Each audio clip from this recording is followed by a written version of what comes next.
I'm dealing with someone at the moment who has a reputation for abusing their power. They have a reputation for making life difficult for anyone who displeases them. My name's Simon Tyson. I'm the CEO of the Real Learning Experience. In this short video, I'm going to cover two critical topics around this whole issue of abuse of power. The first is, are you encountering someone who behaves in this manner? And if you are, what should you do about it? The second, a little bit more direct, perhaps a little bit more in your face. Is it possible that in your team, in your office, in your organisation, that you, to some extent, may be this person? Let's deal with the first one.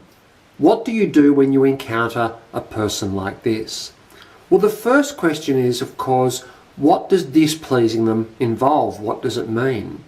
In the case of the person I'm dealing with, displeasing them means challenging them in any way. Displeasing them means asking them to leave their comfort zone and do something productive. Displeasing them involves anything that implies that their current way of doing things is not completely valid and okay. The person I'm dealing with has had a long, complacent way of responding to certain issues. We want them to respond in a different way, and it's that threatens to displease them. Of course, what we have to ask ourselves is, what's the worst thing that could happen? To not challenge them and leave things as they are, or to challenge them and risk the consequences of doing so? And of course that raises the second critical question. What are the consequences? And this depends upon the position the person holds. There are some people who behave in this way who aren't able to impose consequences on you that are of any significant issue.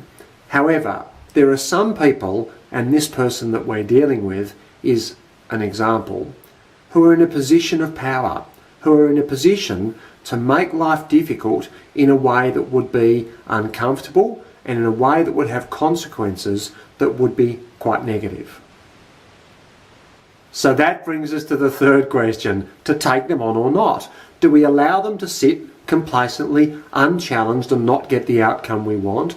Or do we challenge them and risk the consequences of doing so? Whether you should do that or not is a question only you can answer. But the answer does depend quite heavily on how willing you are to live with the consequences or the potential consequences of either action. In my experience, you've got to weigh up two things. One is how likely are the consequences, and the second is how drastic they are. If you do decide to take this person on, if you do decide to make them uncomfortable with the way they're currently doing things and risk the consequences, then I have some really clear advice for you. You have to hold yourself to a very high standard throughout the whole process. You have to maintain a standard that they can't use as a platform to attack you on. If they decide to get even for making them uncomfortable, they're going to be in a much more powerful position if you've behaved in an aggressive, an emotional, and out of control way that allows them an easy target. If you've maintained a high standard, then it's much harder for them to criticise you based upon the way you've interacted. The phrase I like to use is you've got to abide by the 3 C's. You've got to be clear, you've got to be calm, and you've got to be consistent. So make your message really calmly without resorting to the sorts of behaviours they're hoping their obstructiveness will drive you to. Make your message clearly, so spell it out, don't overcomplicate it, and make it consistently. Don't make it a moving target. Make it an outcome, a message that is persistent and consistent. These tips won't resolve the situation every time, but they will allow you to encounter this person, to push that person to get the outcome you're looking for, and do it without setting yourself up for immediate failure. So let's turn to the second part of our discussion. Is it possible that in your organisation you are this person. How will you know? What are the signs? Because one of the very outcomes of being this person is you're less likely to receive the feedback that informs you of that. We often talk about the illusion of no conflict, the team with no conflict, and the manager who thinks that's a good thing. Our experience is that a team that has no conflict is actually an illusion.